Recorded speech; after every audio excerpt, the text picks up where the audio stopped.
안녕하세요.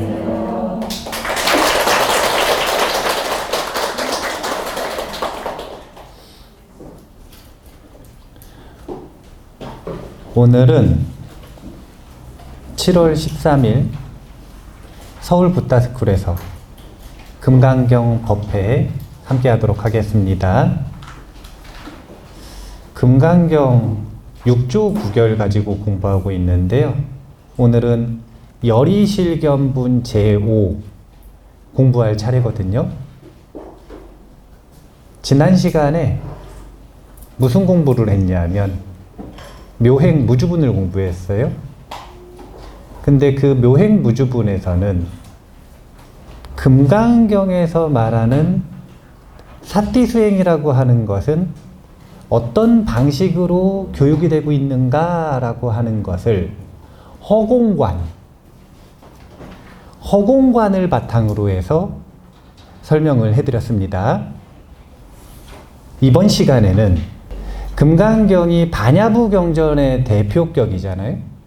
그래서 금강경이 만약에 반야바라미를 말하는 경전이라면 사실은 지금부터 본론인 거예요. 처음으로 반야바라밀, 공성을 관한다는 게 도대체 무엇인가를 이야기하고 예시 문제를 처음으로 푸는 거라.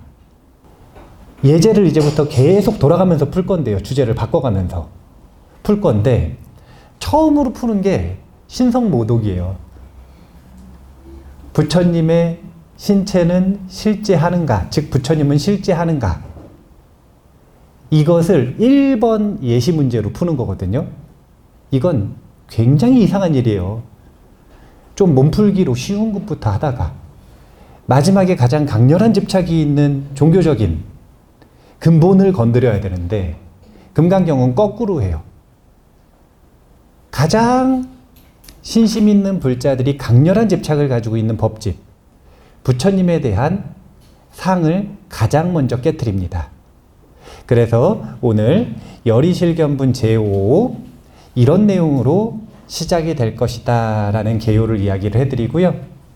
80페이지 열이실견분 제5인데 이제 이 육조규결 보면은 특징적인 게 이 분명을 해석을 해주시잖아요. 근데 분명을 아주 독특하게 해석을 하세요. 여기 보면 제가 읽을게요. 행하고 행하는 것이 모두 여여한 것을 일러 참다운 견해라고 하므로 이를 받은 것이 열이실견분이다 이렇게 되어 있는데요. 여기서 행하고 행한다 라고 말하는 것을 열이실견분하고 연결을 시키는데 행하고 행한다 라는 게 단독으로 나온 걸까요? 아니면 앞에 묘행무주분하고 연결돼서 나오는 걸까요? 벌써 이름이 묘행무주분이잖아요.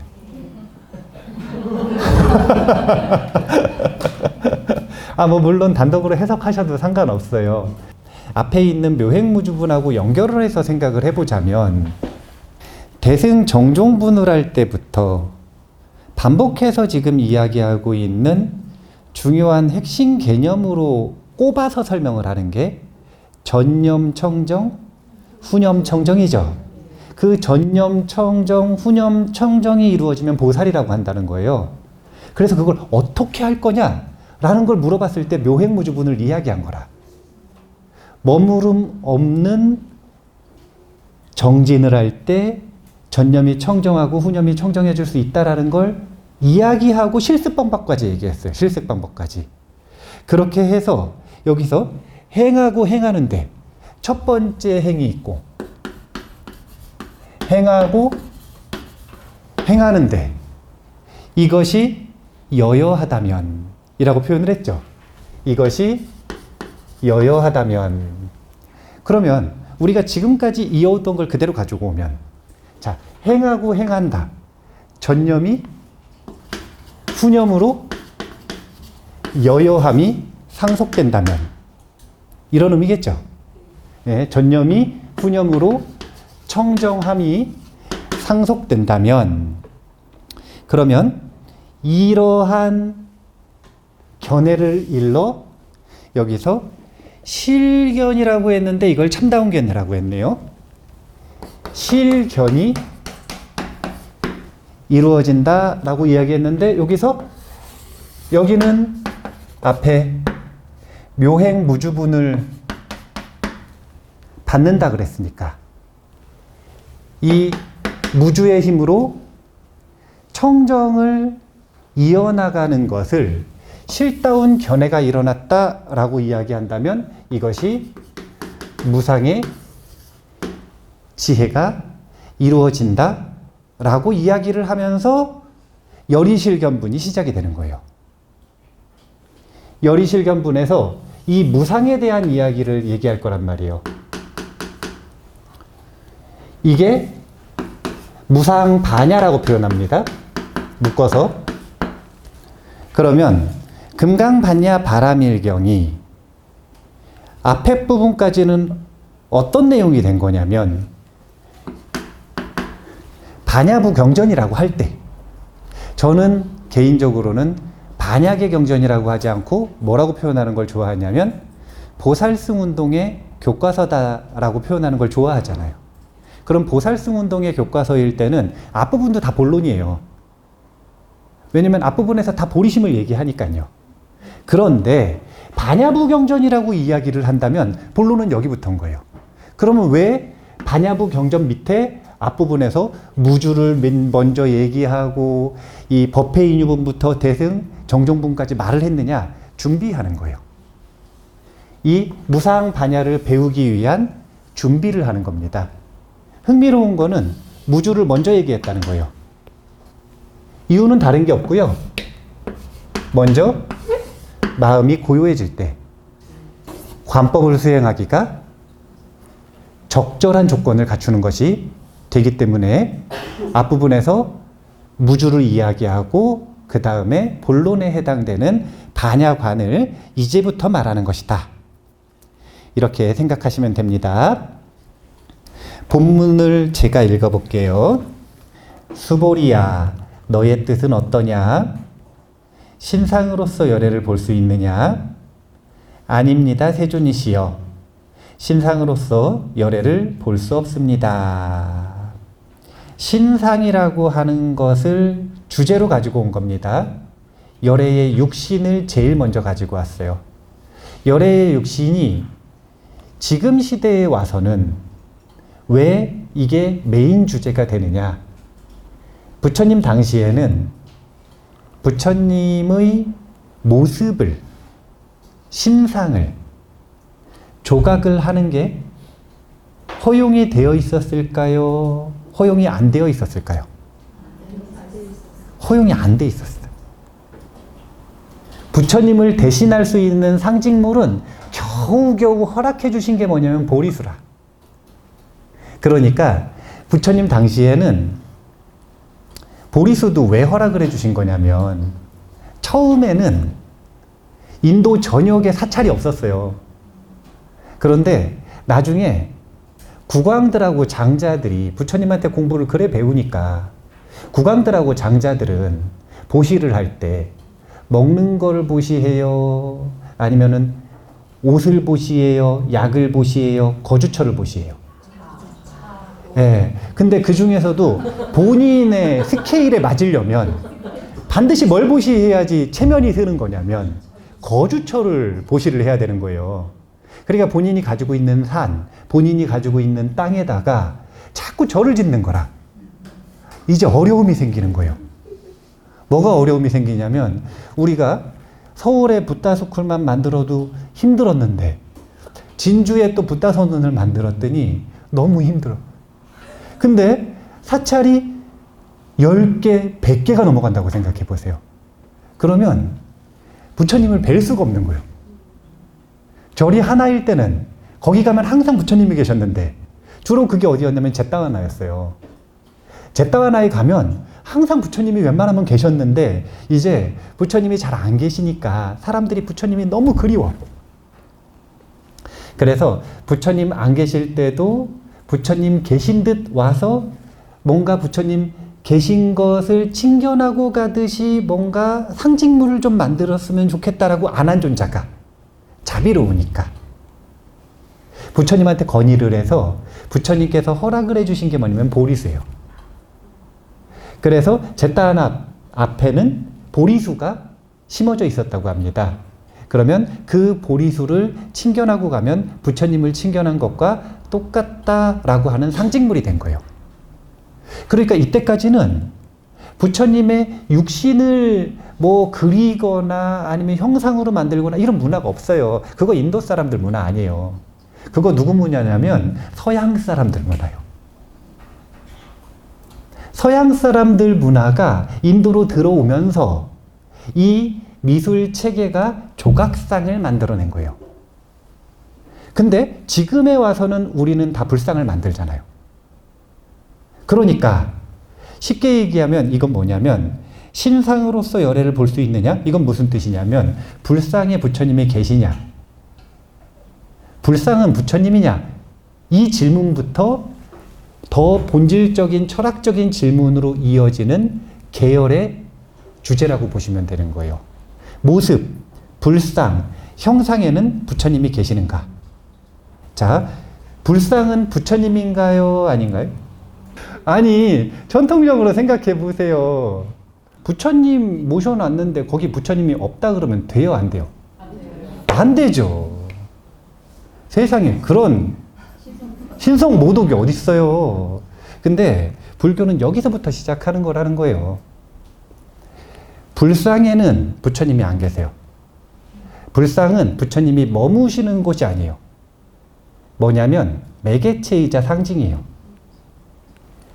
불상을 모셔놓고 부처님이 계시다고 생각하고 그리고 그 불상을 매개체로 부처님을 기억하고 그리고 의식할 때 부처님을 청해서 모시면 그러면 부처님의 법신이 불상에 임하실 수 있다라고 생각하고 의식을 하는 거지. 즉 부처님 좌석이라. 부처님이 아니라 부처님 좌석. 그래서 바라보는 사람이 여기에 부처님이 계신다라고 생각을 하면 부처님이 오시는 자리라는 의미지. 그 불상이 부처님은 아니라는 거예요. 이것에 대한 철학적인 논쟁이 바로 지금 이 열의실견분이라고 보시면 돼요. 그래서 오늘 이 열의실견분을 할 건데 근데 이제 열의실견분이 제가 보니까 짧아요. 오늘 교재를 준비하다 보니까 짧더라고요. 그래서 제가 오늘 열의실견분과 뭘 섞어서 할 거냐면 금강경 전체에는 삭구계가 4가지가 있어요. 이 4가지 삭구계를 볼 거고요. 그리고 그 다음에는 4가지 삭구계 중에서도 마지막 삭구계. 이제 금강경의 반야의 6대 비유라고 얘기합니다. 이 6대 비유, 반야 관법에 대한 6가지 방법을 동시에 열의실견분과 함께 볼 거예요.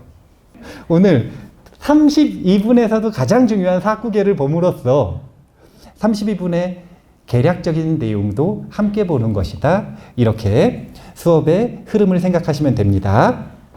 자, 81페이지에 구결 부분을 같이 읽어보겠습니다. 한 문단 먼저 읽어볼게요. 색시는 곧 상이 있는 것이며 법시는 곧 상이 없는 것이다. 색시는 사대가 화합하여 부모에게서 생긴 것이므로 육안으로 보인다. 법시는 형체가 있지 않으며 청, 황, 적, 백의 색깔도 있을 수 없고 모든 용모도 있을 수가 없으며 육안으로 볼 수도 없고 해안으로만 볼 수 있는 것이다. 여기엔 밑줄 어떻게 치시면 되냐면 색시는 곧 상이 있는 것이며 하고 자르고 법시는 곧 상이 없는 것이다. 이게 결론이에요. 그냥 육조 해능 스님이 지금 이 열의실견분의 시작으로서 내는 결론은 이 말이 시작이고 핵심이에요. 어떻게 구분을 하신 거냐면 색신과 법신이라고 하는 것의 대꾸로서 모든 것을 지금 설명하고 싶으신 거예요.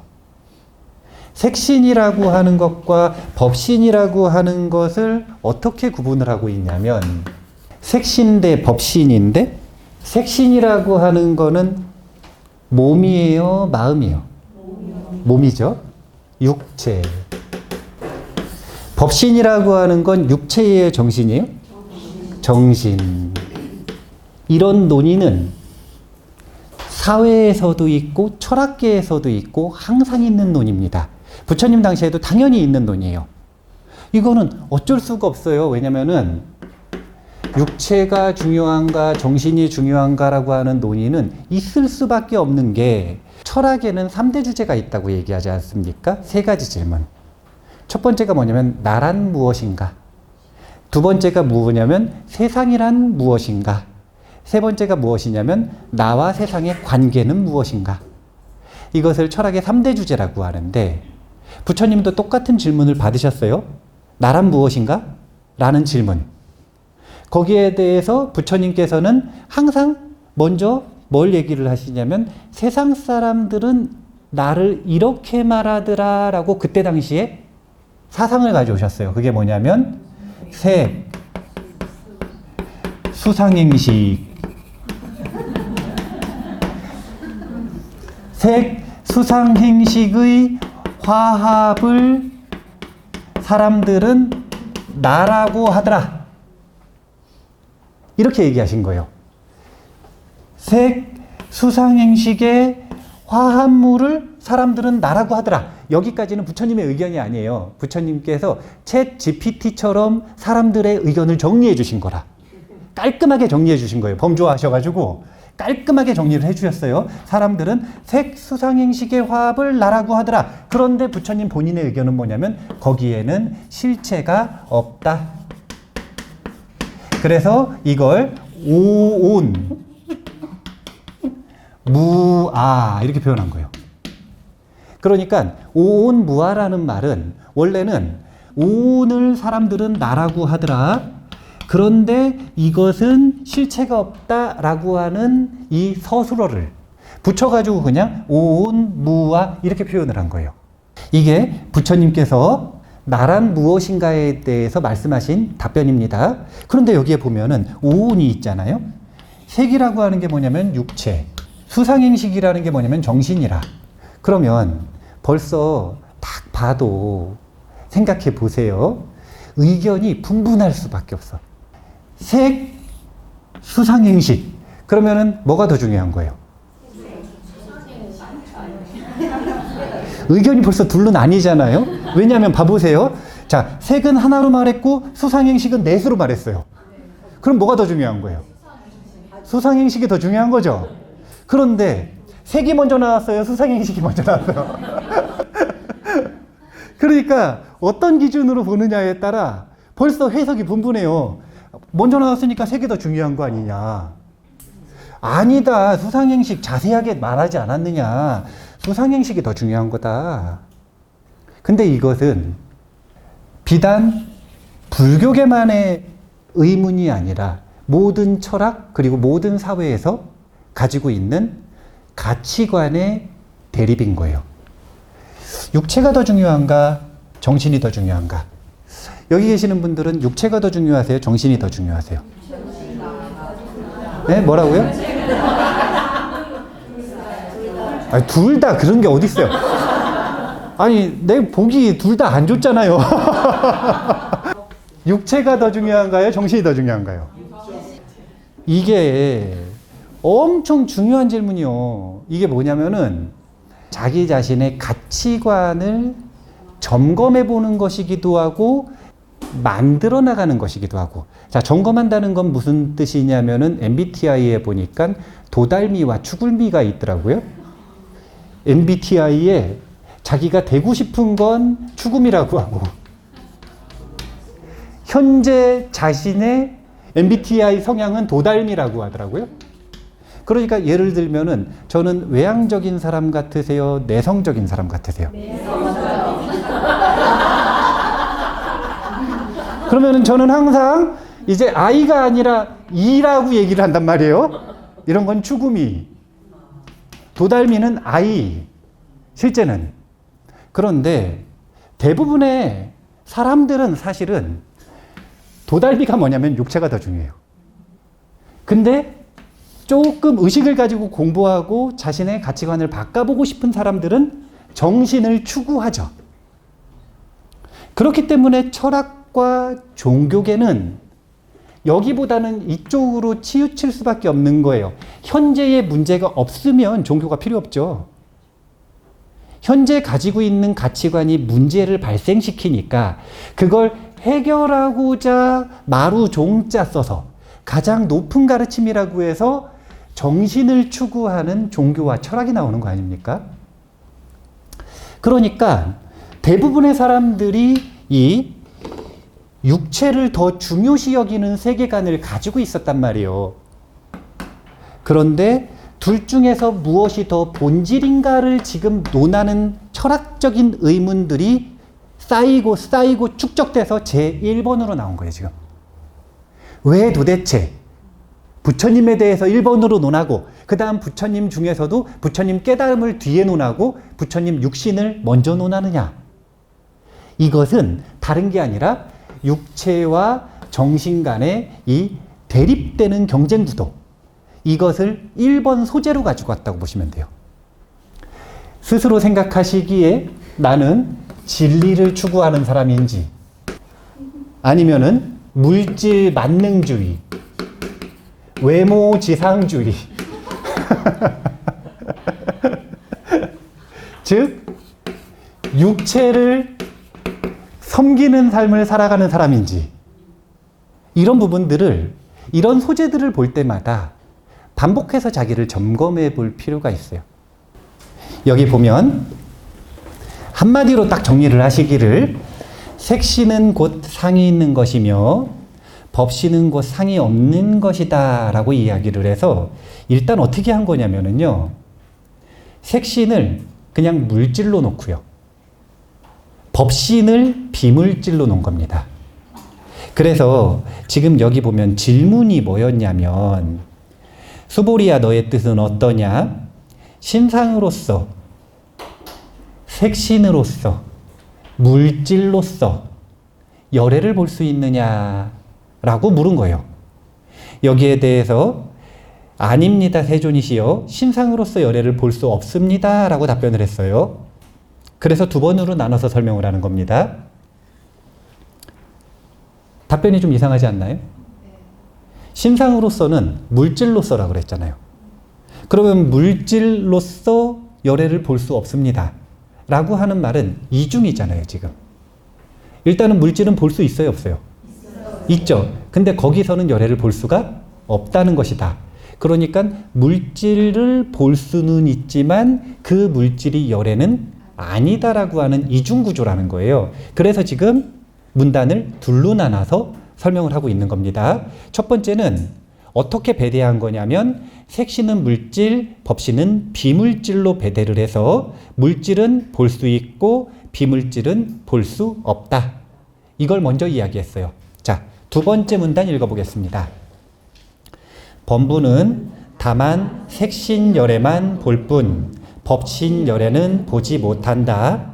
법신의 몸 등은 허공과 같으므로 부처님께서는 수보리에게 신상으로서 열애를 볼 수 있느냐고 물으신 것이다. 수보리는 범부가 다만 색신열애만 이해하지 법신열애를 이해하지 못한다는 것을 알고, 아닙니다 세존이시여, 신상으로서 열애를 볼 수 없습니다 라고 말한 것이다. 자, 이번에는 상이 있냐 없냐로 나누는 게 아니라, 그래서 상이 있으면 눈으로 볼 수 있고 상이 없으면 눈으로 못 보는 게 아니라, 이번에는 뭘로 하는 거냐면 색신열애만 이해하지 법신열애는 이해하지 못한다. 지금 단어가 바뀌었어요. 인식의 방법이 바뀌었어요. 앞에서는 물질이니까 볼 수 있고 비물질은 못 본다라고 얘기했는데, 두 번째는 논리가 바뀌었어요. 어떻게 바뀌었냐면, 색신열애를 이해하지 법신열애는 이해하지 못한다.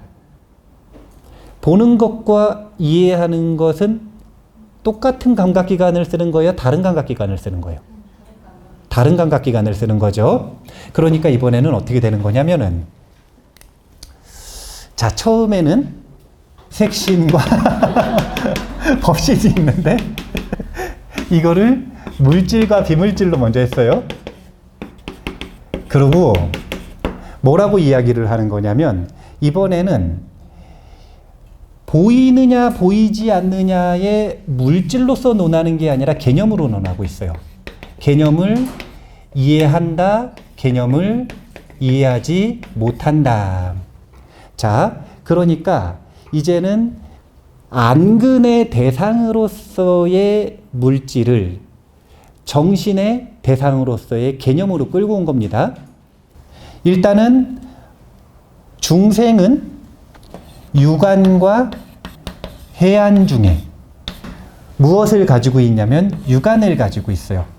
그래서 육안으로는 물질을 볼 수 있고 비물질은 못 본다라고 얘기하고, 그런데 열애는 색신에 있는 것이 아니기 때문에 해안으로 봐야 되는데, 이 해안의 특징은 뭐냐면 개념을 이해하느냐 이해하지 못하느냐예요.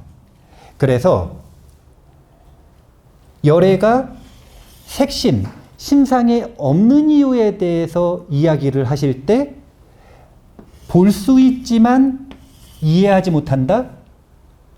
이걸 가지고 신상으로서 열애를 볼 수 없다라고 얘기한 거예요.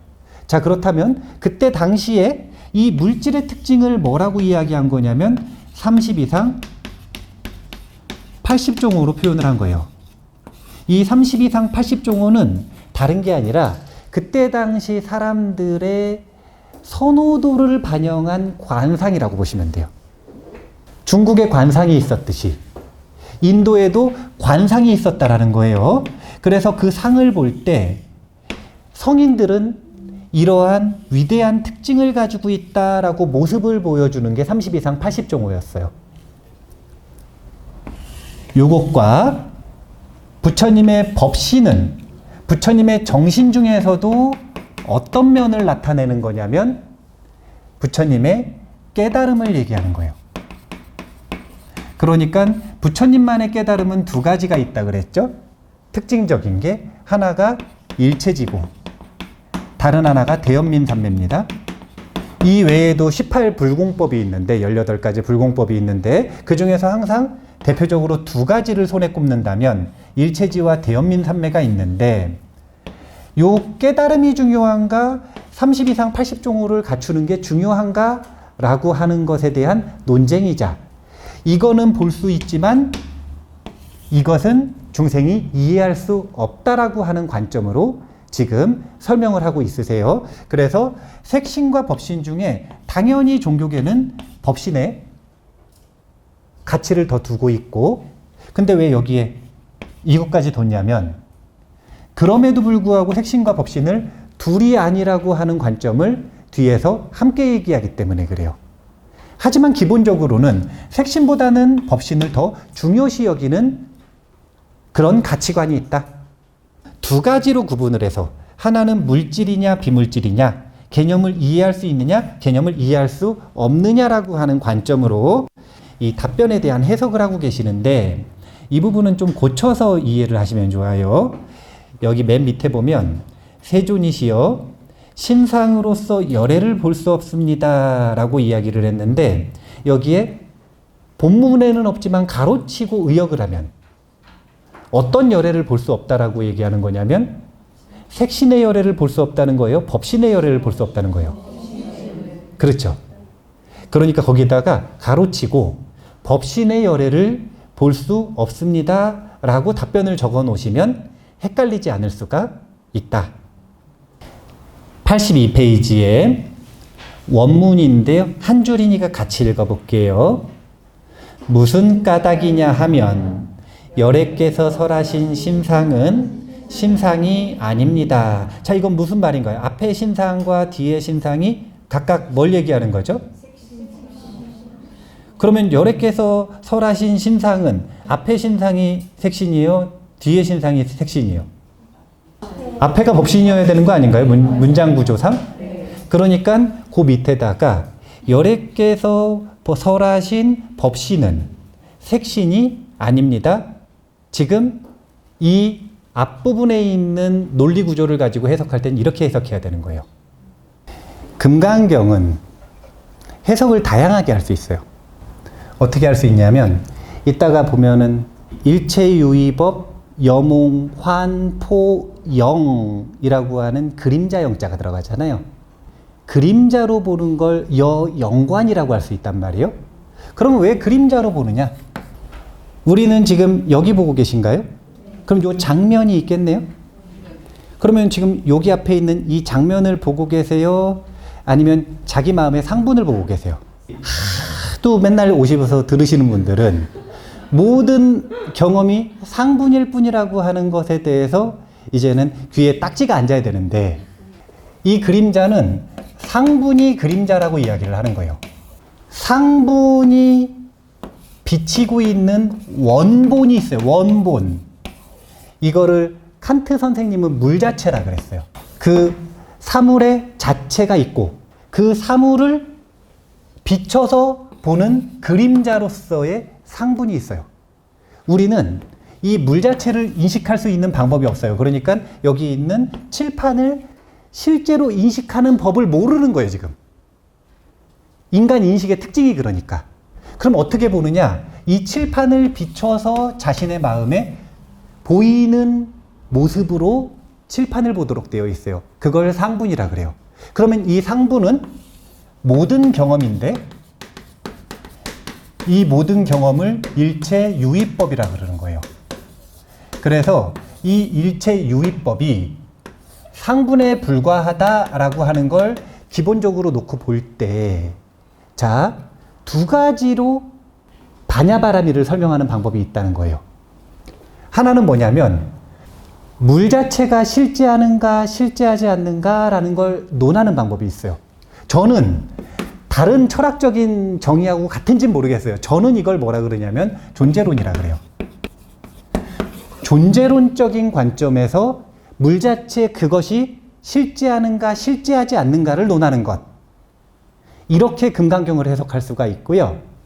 두 번째는 이것이 상분이라고 하는 건 결국은 마음이라는 뜻이잖아요.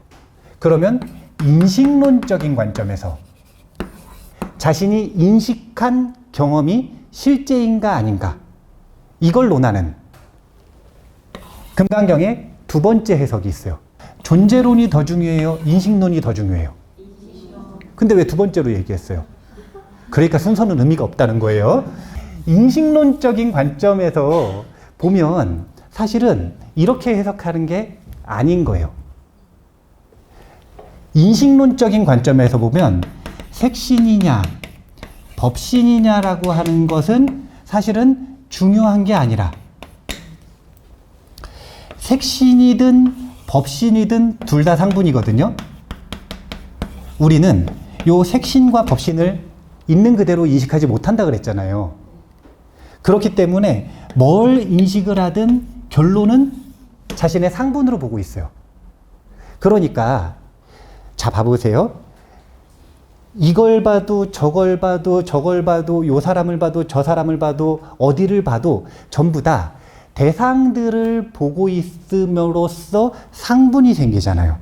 그러면 대상을 인식하는 방식 자체를 타겟으로 삼아서 그것의 실체 없음을 논하는 게 인식론인 거고, 대상 하나하나를 따로따로 그 차별과 이런 것들을 보면서 이것과 이것이 같으냐 다르냐 실체가 있냐 없냐를 논하는 게 존재론이라는 거예요.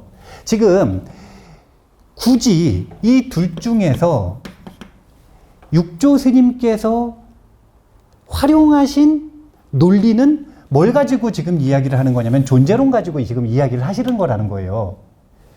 왜냐하면 부처님께서는 색신을 말씀하신 게 아니라 법신을 말씀하신 것이기 때문에, 그리고 부처님께서는 법신을 말씀하신 것이라는 의미 말고도 부처님의 정체성은 색신보다는 훨씬 더 법신에 가깝기 때문에 아무리 색신을 봐봐야 법신은 볼 수 없다.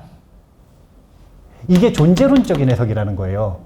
인식론적인 해석은 이런 식으로 하는 게 아니에요. 어떻게 하는 거냐면 색신이든 법신이든 상분을 실제라고 보고 있는 버릇을 버리지 못하는 한,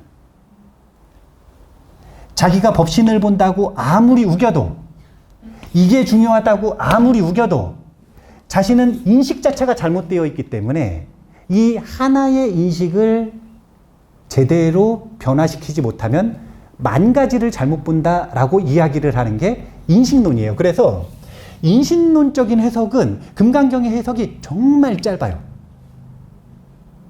모든 주제를 전부 다 이것 하나 가지고 푸는 거예요. 이것. 뭐 즉비심명의 공식인데 그냥 이 논리 하나로 푸는 거예요. 아니, 만물을 관찰하는 관찰자가 잘못되어 있는데 그 모든 관찰 결과를 옳다 그르다를 논할 게 뭐 있느냐? 다 허구지. 이렇게 관찰자를 타겟으로 두고 있느냐, 아니면 관찰 대상의 차별과 실상을 논하고 있느냐. 이것에 따라서 금강경을 해석하는 방식이 달라진다. 그런데 저는 이걸 선호하지만 육조 해능 스님이 지금 요 파트로 가시고 계셔가지고 지금 이 이야기를 하고 있는 겁니다.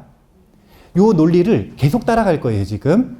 아마 한번 이렇게 시작하시면 뒤에서도 계속 이렇게 가실 거예요. 그렇기 때문에 이런 해석 말고도 한 번에 관찰자 자체를 부정하는, 관찰자의 오류를 한 번에 인식시키는 그런 금강경의 해석도 제가 종종 복습을 시켜드리도록 하겠습니다. 자, 그러면은 이 사구계를 한번 보도록 하겠습니다. 사구계는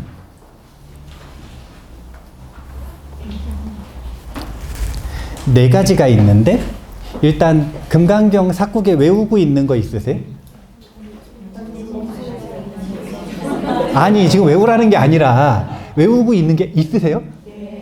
아, 그래요. 외우고 있는 걸 있으셔야 돼요. 왜냐면은 금강경 사구계를 하나를 잘 외우고 보시하면, 그러면 이 삼천대천세계는 상상이 안 되니까 붓다스쿨에다가 칠보를 가득 채워요. 그리고 그것을 보시하는 것보다 공덕이 크다 그러잖아요. 그러니까 사구계를 잘 외워두셔야 아주 큰 공덕을 지을 수가 있는 겁니다. 그리고 금강경 사구계는 유용한 데가 많아. 우리가 사자에서 배워보니까 사자에서에서, 그러니까 티베트 문화에서도 염라대왕이 나온대요, 안 나온대요? 나온대죠. 네, 근데 염라대왕은 뭘 제일 좋아한다고요? 금강경을 제일 좋아한단 말이에요. 그러면은 금강경 다 외우실 거예요, 가시기 전에? 염라대왕한테 가기 전에 금강경 다 외우실 거예요? 그럼 사구계라도 외워야 될 거잖아요. 그래서 오늘 일단 첫 번째 사구계가 나오는 거예요. 열의실견분에서는 이제 뒤에서 배우게 될 범소유상 계시어망 약견 재상 비상 직견열애, 이게 첫 번째 사구계가 됩니다. 이따가 해석을 자세히 보는 걸로 하고요. 두 번째 사구계는요, 장엄정토분에 나와요. 육조 해능 스님이 전념 청정, 후념 청정을 그렇게 좋아하시냐면 항상 처음이 중요한 거라. 육조 해능 스님이 왜 출가하셨는지 인연담 들으셨어요? 그래, 의무소주 이생기심. 그러니까 육조 해능 스님이 이제 뭐 일자 무식이었다 이런 말이 있는데, 제가 보기에는 과연 그럴까라는 생각이 들기도 하는데, 뭔가 좀 극적인 효과를 노린 거 아닌가 이런 생각을 하는데, 설화상에서는 일자 무식이셨대요. 하나도 뭘 배운 바가 없으시대요. 그런데 시장에서 일을 하시다가 이런 소리를 딱 들은 거라. 근데 벨소리가 뭐가 나왔냐면 금강경 읽는 소리가 나온 거예요. 근데 금강경 읽는 소리가 나오는데 어느 부분을 듣고 깨쳤다라고 이야기가 나오냐면 응무소주 이생기심이라고 하죠. 그래가지고 6조 해능 스님이 5조 홍인 스님을 쫓아갔다. 그런 이야기가 있잖아요. 그런데 응무소주 이생기심만 그것만 들었을까요? 아니면 그 앞에 문장도 들었을까요? 그러니까 약간 극적으로 하려면 짧게 듣고 깨달았다 그래야 돼요? 길게 듣고 깨달았다 그래야 돼요? 그러면은 그 길게에 해당되는 내용들을 보면 이 응무수주 이생기심이 어디 나오냐면 장엄정토분 제10에 나온단 말이에요. 그래서 거기에 사구계가 뭐냐면 응여시생 청정심, 불응주색 생심, 불응주 성향 미촉법 생심, 응무소주 이생기심이에요. 그럼 시작이 뭐냐면 응여시생 청정심이잖아요. 마땅히 이와 같은 청정한 마음을 내야 하니 그 마음을 어떻게 낼 것인지 뒤에서 설명하고 계시는 거죠. 그러니까 앞뒤를 붙이면 마땅히 이와 같은 청정한 마음을 낼지니 어떻게 해야 되냐면 머무는 바 없이 그 마음을 낼지니라. 이렇게 요약이 되는 거거든요. 이 사구계가 금강경의 두 번째 사구계예요. 대부분 응무소주 이생기심만 기억을 하시는데 제가 오늘 사구계 전체로 완성본을 알려드리는 거예요. 어디부터 기억하셔야 되냐면 응여시생 청정심, 불응주색 생심, 불응주 성향 미촉법 생심, 응무소주 이생기심. 육조 해능 스님은 청정을 좋아하셔.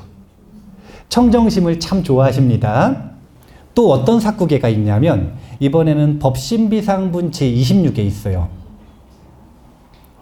여기 보면 야기색견화, 이음성구와 시인행사도 불능견열에 정신이 번쩍 드는 내용입니다. 그게 뭐냐면 사도를 행한다 라고 하는 게 무엇인지를 이야기하는 거예요. 이거 구분 잘 하셔야 됩니다. 뭘 하셔야 되냐면 불교에는 두 가지 단어가 있어요. 외도, 사도. 이 두 가지는 같은 단어예요? 같지 않은 단어예요? 그래서 외도에 대해서 오해하시면 안 돼요. 부처님은 외도를 무조건 삿된도다라고 말씀하신 적이 없어요. 외도라는 건 단지 뭐냐면 사성제의 가르침 밖에 있는 것, 부처님 가르침 밖에 있는 것, 부처님 말씀 외에 다른 가르침, 이런 가르침들을 외도라고 합니다. 자, 외도로는 깨달음을 이룰 수 있어요, 없어요? 부처님은 외도로 깨달은 분들을 인정하셨을까요, 안 하셨을까요? 네, 그런 분들 독각이라고 했잖아요. 독각에게도 똑같이 공양하고 위대한 공덕이 있다라고 독각들을 인정해 주셨어요. 벽지불들을 인정해 주신 겁니다. 그런데 사도는 달라요. 사자는 사뗄 사자를 썼어요. 그래서 외도가 아니라 불교 내에 있어도 잘못된 견해를 가지고 불교를 보면 그건 사도라. 그래서 사도의 기준을 어떻게 얘기를 한 거냐면 야기색견화. 오늘 이 부분이 중요하기는 하네요. 만약 색신으로서 열애를 보려고 하거나 음성으로서 열애를 보려고 하면 그것은 삿된도라는 거예요. 공부를 막 하다가 보면 뭔가 좀 기도도 좀 해야 될 것 같아요? 안 해야 될 것 같아요? 그런 순간이 오겠죠? 그러면 그런 순간이 와가지고 열심히 기도를 했어요. 100일 기도를 했단 말이에요. 그런데 집에서 100일 기도 금강경을 딱 읽고 있는데 선잠이 들었어요. 그런데 부처님께서 오셨어. 그래가지고 머리를 탁 만져주시면서 금빛 손으로 머리를 탁 만져주시면서 마정수기를 주셨어. 그러면 부처님을 칭견한 거예요? 칭견 못한 거예요? 아니, 봐보세요. 야기색견화. 색신으로서 나를 보려고 하거나, 이거는 뭐라고요? 사도. 두 번째, 이 음성구와 음성으로서 나를 봐요. 다 공부를 하고 있는데 부처님께서 이번에는 직접 나오시지는 않았는데 자기가 공부를 잘한다고 인정해 주셨어. 소리가 들린 거예요. 뭐 예를 들어가지고 제가 지난번에 얘기를 안 했단 말이에요. 왜냐면 사도라 그럴까봐. 근데 지난번에 우리 탱화 저만법회 하는데 어른 스님들이 저만을 하고 계실 때 딱 마지막에 저만해야 되는 그 순간이 있었거든요. 근데 저는 가만히 앉아 있는데 계속 음악 소리가 들리는 거예요. 음악 소리가 들려요. 그러면은 원래 음성으로서 구한다 그러면 제가 그날 뭐라고 얘기를 했을 거냐면 오늘 저만이 아주 잘 됐습니다. 천상에서 음악이 들리네요. 라고 얘기를 했겠죠. 하면 안 된다는 거 아니에요. 하면 안 된다는 게 아닌데 그것이 진리라고 믿는다면 그것은 사도다. 그러면은 딱 제가 정해 드릴게요. 부처님 오셔가지고 마정수기를 주셨어요. 그럼 이제 어떻게 반응하실래요? 어떻게 하실 거예요? 자, 의견이 여러 가지요. 의견이 여러 가지예요. 왜냐면은 이것도 대대 지금 흘러 내려오는 논쟁이란 말이에요. 부처님 직접 오셔가지고 수기를 주시면 어떻게 해야 되느냐?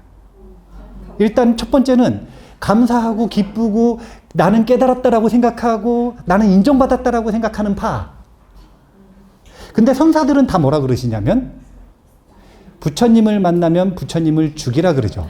그러면 둘 중에 뭘 하실 거예요?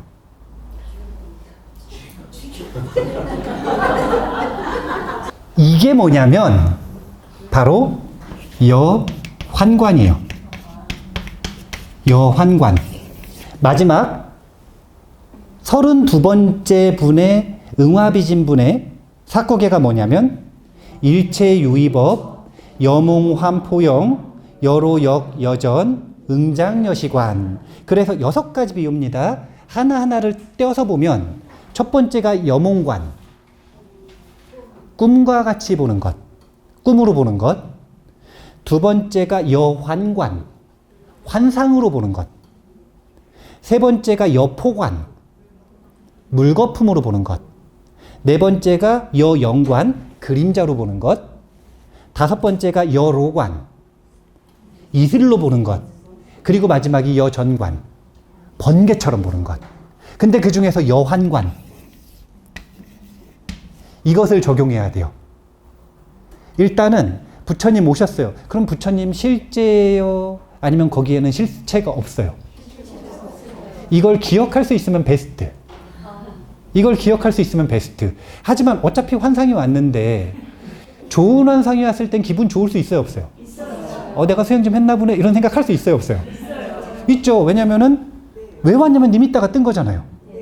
그냥 쉽게 생각해도 심상이 생긴 거잖아요. 그럼 내가 수행이 좀 됐나 보다? 라는 상징으로서 점검은 해볼 수는 있겠죠. 그래서 기뻐하되 환상으로서 꿰뚫어 봐야 된다. 그래서 환상으로서 꿰뚫어 보는 것을 강조하고 있는 게 부처를 만나면 부처를 죽여라 라고 하는 가르침인 거예요. 그런데 우리가 이것은 도달미예요, 추구미예요? 추구미에 가깝겠죠. 그러니까 제가 도달미를 좀 인정해 드리겠다 이거야.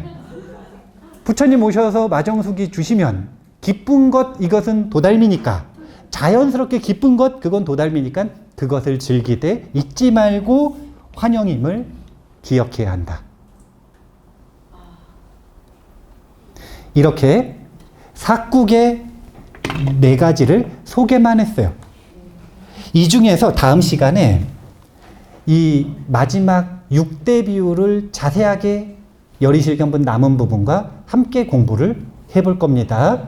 자, 첫 번째 시간에서는 우리가 뭘 배운 거냐면 열애의 색신이 중요한가 법신이 중요한가, 구구이 내려오는 철학적인 논쟁, 이것에 대해서 한번 어떤 가치관을 가지고 계신지도 질문도 해봤고, 그리고 뭐가 더 실제에 가까운지 육조 해능 스님의 의견도 한번 들어봤습니다.